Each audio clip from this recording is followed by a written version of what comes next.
Iran के मिसाइलों और उनसे होने वाली तबाही से बचना है तो इसराइल से ज़िंदा भागो और एक नया इसराइल बसाओ।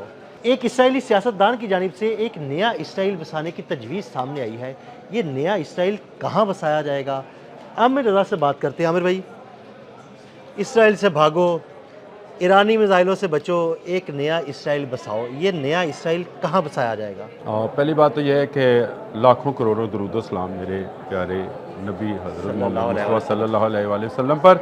उनकी एक हदीस मुबारक अक्सर मेरे सामने से गुजरती थी, तो मुझे इसकी इस तरह से समझ नहीं आती थी कभी भी कि क़यामत से पहले जो है यहूद व नसारा में एक जंग होनी है। उस वक्त में नसारा यूनानियों को कहा जाता था, और यूनानी क्योंकि हुक्मरान थे और यूरोप इन्हीं को समझा जाता था।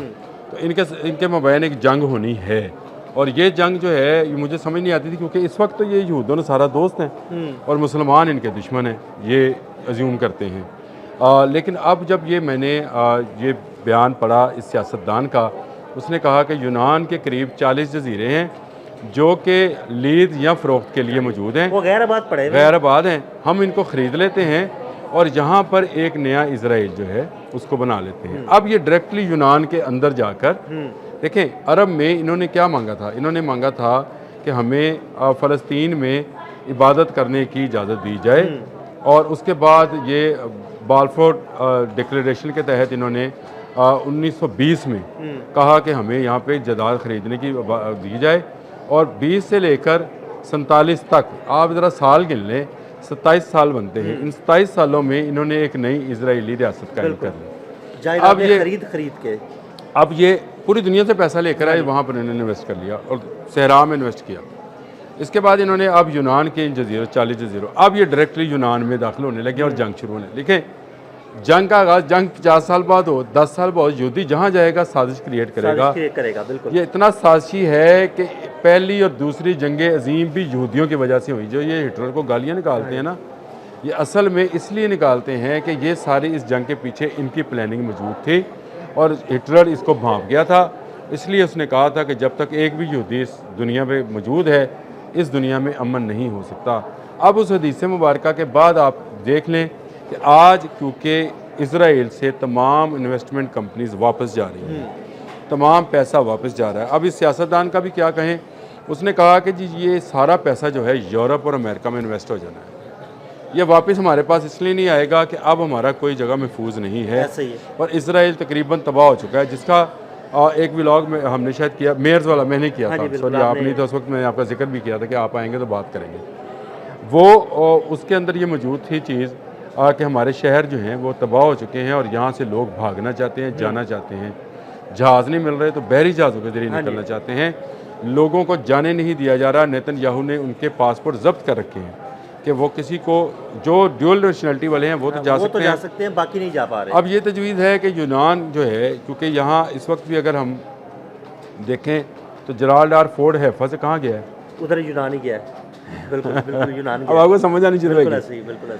अब ये सियासतदान का ये जो ऑफिशियल है उसका ये बयान है, इसको आप जिस मर्जी रंग से लें, लेकिन ये जगह भी नहीं छोड़ेंगे। मेरा ये हल्का बयान नहीं है, ये मुस्तकबिल की प्लानिंग है। ये बिल्कुल प्लानिंग है, और वो जंग जो नसारा यहूद व नसारा में होनी है, ये उसका सीधा है कि ये उसकी प्लानिंग है, या उसका समझे कि हालात ऐसे पैदा हो गए हैं। लेकिन एक बात तस्लीम करें कि ईरान ने इनके कदम इसराइल से उखाड़ दिए, उखाड़ कर इनको जो है अब ये जायपना इनका डायस्पोरा जो है दोबारा से शुरू होने लगा है, जब ये बिखर जाएंगे। और सियासतदान ने भी बैन ऐसी ही बात की, और उसने कहा हमारा सरमाया और हमारा जो ब्रेन है ये दुनिया में बिखर जाएगा, और फिर इस डायस्पोरा का कब ख़ात्मा होगा हमें पता नहीं है।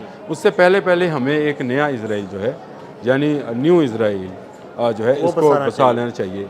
नया पाकिस्तान से आपको याद आया कि कौन लोग कहते हैं कि नया इसराइल एक बसा लेना चाहिए। तो ये नया इसराइल जो है ये यूनान में बसाया जाएगा, फिर यूनान में रेशा दवानियाँ शुरू की जाएंगी, और यूँ यूरोप के कैथोलिक्स, दोबारा मैं लफ्ज़ बोलने लगा हूँ, यूरोप के कैथोलिक्स और यहूदी जो हैं ये आपस में टकराएंगे। देखें, पहले थे ही कैथोलिक सिर्फ, प्रोटेस्टेंट्स तो अभी आए हैं। ये तो बहुत बाद की पैदावार हैं, ये पैदावार हैं उंदलस की तबाही के बाद की, जब यहाँ पर मुसलमानों को डाउनफॉल हुआ तो उसके बाद प्रोटेस्टेंट्स जो हैं वो सामने 12वीं 13वीं सदी के बाहर आए थे। ये नहीं, ये प्रोटेस्टेंट्स वो हैं जो ब्रिटिशर्स हैं, जो अमेरिकन हैं, जो कि इस वक्त जूश के साथ हैं। ये वो कैथोलिक्स हैं जो फ्रांसीसी हैं, जर्मन्स हैं, यूनानी हैं, रूमी हैं। ये सारा पढ़ना असल में हम ना अपने बच्चों को इस तरह की तालीम दे पा रहे हैं, हम उनको अजीब व गरीब अंग्रेज़ी के चक्कर में डाल रहे हैं। इस्लाम में ऐसी ऐसी मुस्तकबिल की चीज़ें हैं अदिल भाई, किसी वक्त मैं पढ़ता हूँ तो ख़ुद अपने रोंगटे जो हैं खड़े हो जाते हैं कि भाई इतनी वजाहत और इतनी फजाहत और बलागत के साथ हमें बताया गया कि यहूदी अगला कदम क्या उठाएंगे, यहूदी उसके बाद क्या करेंगे, ईसाई उसके बाद क्या करेंगे। अब भी आपको देखें दुनिया 2 ब्लॉक्स में तकसीम होगी, यूरोप ने तबाह होना है, लिखा पड़ा है, और यहूदियों के हाथों होना है, और उसके बाद यहूदियों का खात्मा मुसलमानों के हाथों में होना है। ये बड़ी लिखी पड़ी बात है। अब आपको यूनान के 40 जजीरे जो हैं, आप अगर उसको नक्शा उठाएंगे तो आपको ये इजराइल जैसे नज़र आएंगे। बिल्कुल, ये गुत्थी सुलझना शुरू हो गई आमिर भाई, ये गुत्थी सुलझना शुरू हो गई।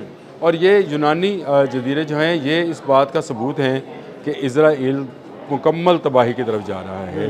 ईरानी मिसाइल को कोई रोक नहीं पा रहा है। आज मैंने सुबह एयाल ज़िमर पे बात की थी, उसके बाद मैंने मेयर्स पे बात की, जो इजरायली मेयर्स थे उन पर बात की। ये तमाम वो बातें हैं जो कि सामने आ रही हैं कि इजराइल का कोना कोना जो है इस वक्त या हिजबुल्लाह के रॉकेट्स का शिकार हो रहा है, और यहाँ ये शिकार हो रहा है ईरानी मिसाइल्स का। और अभी होसियों ने एक गोली नहीं चलाई। वो बिल्कुल अभी खामोशी से बैठे हुए हैं और अपनी पूरी प्लानिंग कर रहे हैं। देखिए मैं आपको बताऊं, ये एक बड़ा आप समझे कि फौजी डिपू है होसी ईरानियों का। हाँ जी। और उसको बिल्कुल उन्होंने हाथ नहीं लगाया। जब जिस दिन उन्होंने उसको हाथ लगाना है तो इनका जो मामला है और बिगड़ जाना है। इस वक्त तो ये आंसुओं के साथ रो रहे हैं, फिर ये खून के आंसुओं के साथ रोएंगे। याद रखिएगा, ये जो सियासतदान है इसका जो ये तजवीज़ है 40 वाली, इस वक्त इजराइल में मौजूद सरमाए और यहूदियों को बचाने के लिए बेस्ट ऑप्शन है।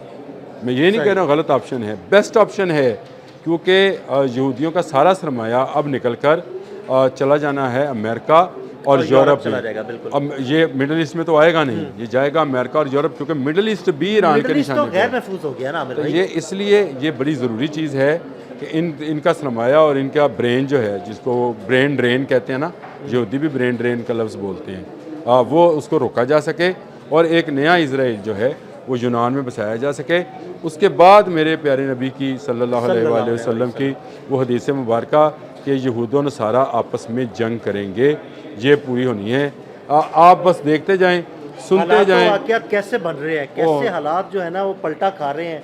मतलब वो ऐसी चीज़ें जिनके बारे में हमने कभी सोचा भी नहीं, वो बिल्कुल अपने हालात जो है ना, हालातों वाक़यात एक दूसरे से मैच करना शुरू हो गया। और जैसे ये दिल साहब आखिर पे कहते होते हैं ना कि आप हमारे साथ बने रहिए, हम आपको लेटेस्ट चीज़ें बताते रहेंगे, हम मरते दम तक आपको ये बताते रहेंगे कि यहूदी, नसारा और जो इस्लाम दुश्मन है वो अगला कदम कौन सा उठा रहे हैं। आप हमारे साथ बने रहिए। बहुत शुक्रिया। अदील अहमद और आमिर रज़ा को इजाज़त दीजिएगा। अल्लाह हाफ़िज़।